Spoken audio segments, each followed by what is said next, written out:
నిలువరించి రైతులను ఆదుకున్న చరిత్ర ఈరోజు మన ప్రభుత్వాన్ని అని చెప్పి నేను ఈ సందర్భంగా చెప్పదలుచుకున్న మిత్రులారా ఇవాళ దేశంలో తలెత్తుకొని గర్వంగా నిలబడి ఈ దేశంలోనే అత్యధికంగా వరి ధాన్యాన్ని ఉత్పత్తి చేసే రాష్ట్రం మాది. మా దగ్గర గిట్టుబాటు ధరనే కాదు 500 రూపాయల బోనస్ ఇస్తున్నామని చెప్పి గర్వంగా చెప్పుకునే రాష్ట్రం ఏదైనా తెలంగాణ దేశంలో ఉంది అంటే అది తెలంగాణ రాష్ట్రం అన్న సంగతి నేను గుర్తు చేయదలుచుకున్న మిత్రులారా.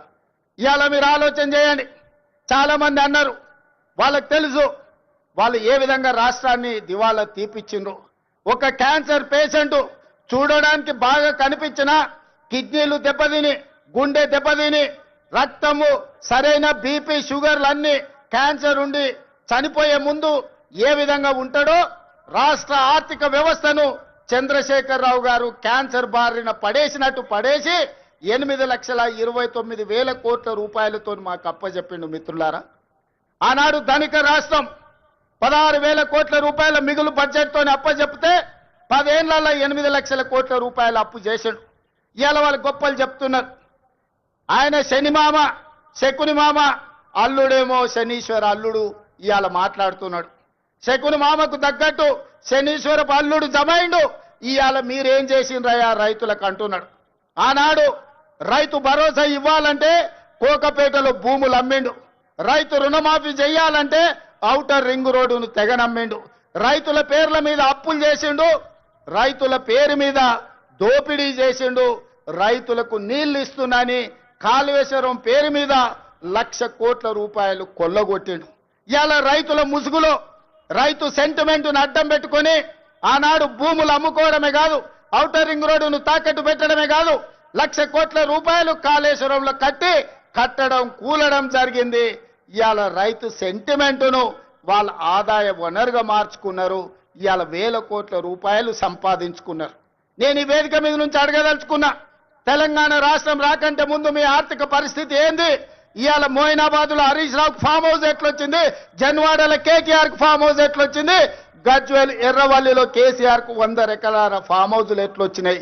ఇవాళ టీవీలు ఎట్లొచ్చినాయి? పేపర్లు ఎట్లొచ్చినాయి? 1,000 కోట్ల రూపాయల పెట్టుబడులు మీకెట్లొచ్చినాయి? మరి మీరేమో 1,000 కోట్ల రూపాయల అధిపతులుగా మారిండ్రు, మీరు ఐశ్వర్యవంతులైనరు. రాష్ట్రం ఎందుకు దివాలా తీసింది? రాష్ట్రానికి 8 లక్షల కోట్ల రూపాయలు అప్పెట్లొచ్చిందని నేను అడుగుతున్నా. 10 ఏళ్లల్లా ఆగర్భ శ్రీమంతులు మీరైనరు. అమీర్లలాక నిజాం నవాబుల కంటే ధనవంతులుగా మీరు మారినరు.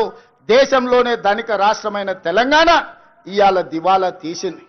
చివరికి 1,00,000 రూపాయల రుణమాఫీ చేస్తాన్న మీరు 4 విడతలు అన్నారు.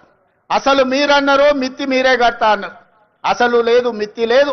ఇవాళ రైతులను దివాలా తీపించిన పరిస్థితి మీది. అక్కడి నుంచి ఒక్కొక్కటిగా సరిదిద్దుకుంటూ ఇవాళ నేను చెప్పదలుచుకున్నా. ఇవాళ విద్యార్థులారా మీరు గుర్తు చేసుకోండి, మీ పాఠశాలలు మూసేసే పరిస్థితి. వేలాది పాఠశాలలు మూపించండు. ప్రభుత్వ నోటిఫికేషన్లు ఇవ్వలే. ఉద్యోగాల నోటిఫికేషన్ల కోసం ఇందిరా పార్క్ దగ్గర, లేకపోతే అశోక్ నగర్ చౌరస్తా దగ్గర, దిల్సుఖ్నగర్ చౌరస్తా దగ్గర, అమీర్పేట్ చౌరస్తా దగ్గర వేలాది మంది విద్యార్థుల నిరసన కార్యక్రమాలు ఆనాడు ఉద్యోగాల కోసం చేశారు.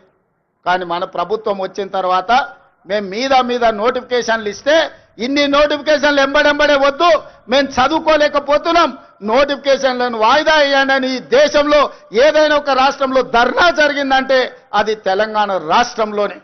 10 ఏళ్లు వాళ్ళు చేయలేని పని మొదటి సంవత్సరంలోనే 60,000 ప్రభుత్వ ఉద్యోగ నియామకాలు చేపట్టి, ఒకవేళ లెక్క తప్పంటారని ఎల్బీ స్టేడియంలో ఎక్కడైతే మేము బాధ్యత చేపట్టినామో ప్రతి నిరుద్యోగ యువకుని వాళ్ళ తల్లిదండ్రులతో అక్కడికి పిలిపించి వాళ్ళకి నియామక పత్రాలు అందించి తలలు లెక్కబెట్టి 60,000 మంది నిరుద్యోగ యువకులకు ఈ దేశంలో ఒక్క సంవత్సరంలో ఉద్యోగాలు ఇచ్చిన ప్రభుత్వం ప్రజా ప్రభుత్వం, మన ప్రభుత్వం.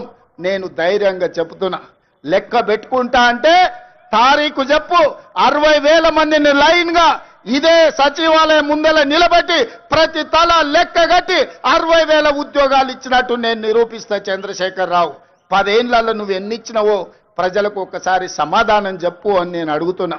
అదేవిధంగా ఇవాళ రైతులకు సంబంధించి రైతు రుణమాఫీ కావచ్చు, రైతు భరోసా కావచ్చు, రైతు గిట్టుబాటు ధర కావచ్చు, రైతులకు 500 రూపాయల బోనస్ కావచ్చు, రైతులకు ఉచిత కరెంటు కావచ్చు, రైతులకు స్ప్రింక్లర్స్ కావచ్చు, రైతులకు డ్రిప్ కావచ్చు,